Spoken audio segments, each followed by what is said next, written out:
Louvado seja nosso Senhor Jesus Cristo, para sempre seja louvado. Meus queridos e amados irmãos, o Evangelho de hoje é tirado de São Mateus, capítulo 19, do 13 ao 15. Já peço a vocês que possam, se for possível, você que é inscrito no canal, se desinscrever do canal e depois de alguns instantes voltar a se inscrever no canal. Porque, por incrível que pareça, o YouTube não está notificando os meus inscritos dos vídeos que eu estou lançando. Encontrei algumas pessoas que conheço pessoalmente que me perguntaram: você deixou de publicar vídeos no YouTube? Porque nunca mais eu recebi uma notificação. Então, eu acredito que de alguma forma está tendo uma restrição da entrega dos meus vídeos, dos meus conteúdos aos meus inscritos. Então o canal está com 25.500 e poucos inscritos e muitas pessoas têm me falado que não estão mais recebendo o conteúdo.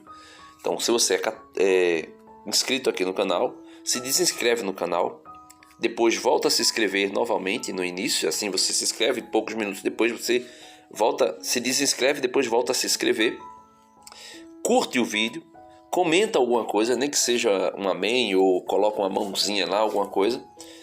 E também compartilha esse conteúdo para as pessoas nos teus grupos do WhatsApp, porque aí o YouTube vai perceber que o conteúdo está sendo curtido, as pessoas estão se inscrevendo e também compartilhando. E aí o algoritmo do YouTube faz a entrega do conteúdo que está sendo avaliado e compartilhado.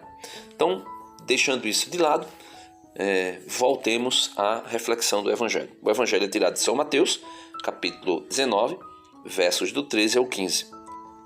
Vai dizer o seguinte: Então, trouxeram crianças a Jesus para que impusesse as mãos sobre elas e orasse. Mas os discípulos as repreendiam. Jesus, porém, disse: Deixai as crianças e não as impeçais de virem a mim, porque delas é o reino dos céus. E depois de lhes impor as mãos, partiu dali. Então veja, Jesus diz: deixai vir a mim as criancinhas e não as impeçais.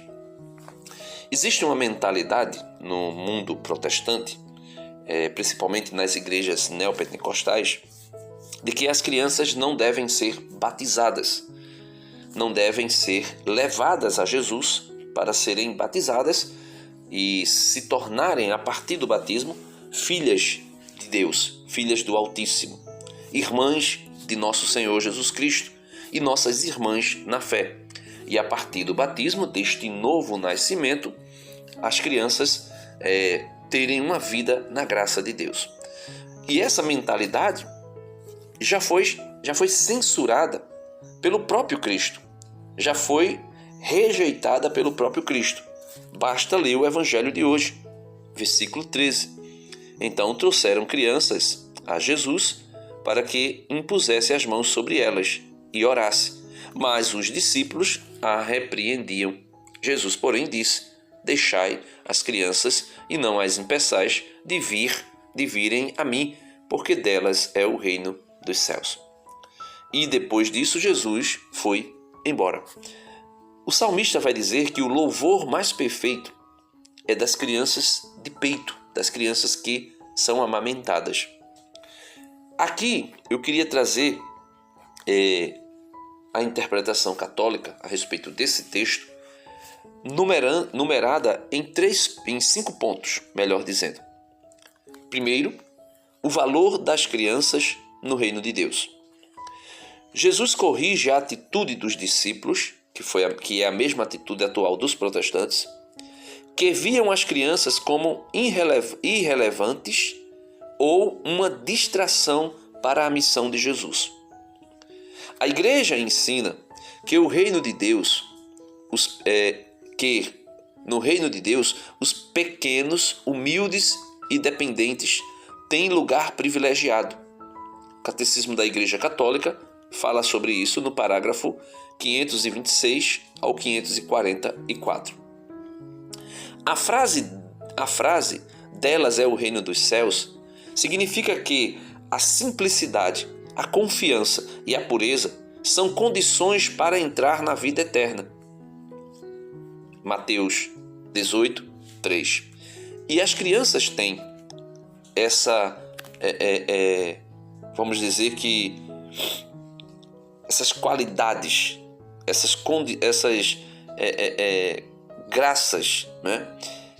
Porém, o salmista Davi, no Salmo 50 ou 51, dependendo da sua tradição bíblica, vai dizer lá no versículo 7 que minha mãe me concebeu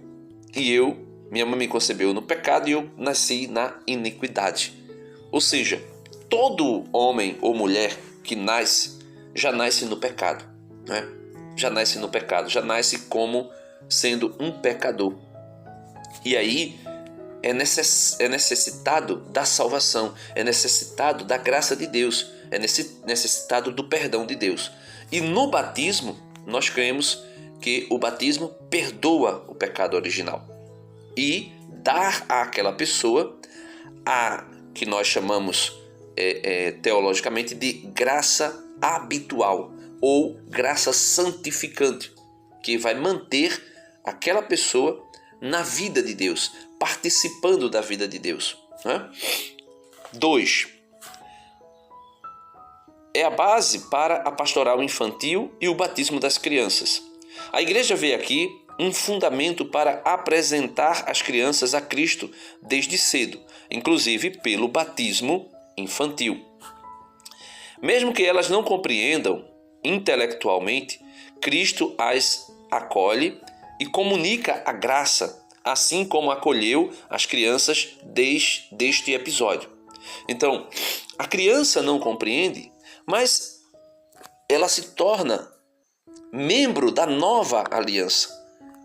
Assim como em Abraão, todos os filhos, e aí nós falamos agora da circuncisão, que era uma tipologia do batismo, um símbolo do batismo, uma imagem do batismo, que uma criança, um menino com 8 dias de nascido, sem entender nada, sem compreender nada, sem ter capacidade intelectual, cognitiva, do que quer que seja para compreender, ele era circuncidado e somente através da circuncisão ele fazia parte do povo de Deus. E aqui a criança, independente que seja homem ou mulher, porque aí nós já temos vamos dizer assim, que uma amplitude da aliança, que a aliança vai atingir de maneira direta, efetivamente, né? Todos, homem e mulher, a partir do batismo. E aí não tem necessidade que a criança compreenda o que está recebendo. Como também não tinha necessidade na antiga aliança que as crianças, que os meninos compreendessem o que era a circuncisão para passar por ela com 8 dias de nascido. Mas assim era feito pelos seus pais. O Catecismo da Igreja Católica, no parágrafo 1250, afirma que as crianças precisam do batismo para serem libertas do pecado original e introduzidas na comunhão com Deus. Ponto 3. A imposição das mãos como bênção. O gesto de Jesus de impor as mãos é um sinal de bênção e transmissão de graça, como também você pode ver em Marcos capítulo 10, verso 16. A igreja continua este gesto na liturgia, por exemplo, no batismo, na crisma, na ordenação e até na bênção final da Santa Missa. Ponto 4. A humildade, melhor dizendo, como caminho de santidade. As crianças simbolizam a abertura e a dependência total de Deus. O Papa Francisco comenta que a fé deve ter a mesma atitude de uma criança que confia no Pai. Não é ingenuidade, mas abandono confiante à vontade de Deus. E, ponto 5, implicações práticas para a vida cristã. evangelização infantil, né? Ensinar a fé desde cedo, sem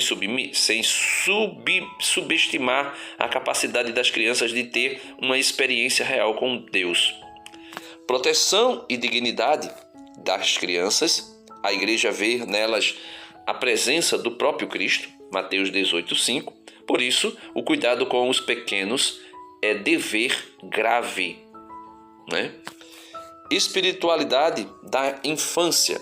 Buscar um coração puro, humilde e confiante, como o de uma criança diante de Deus.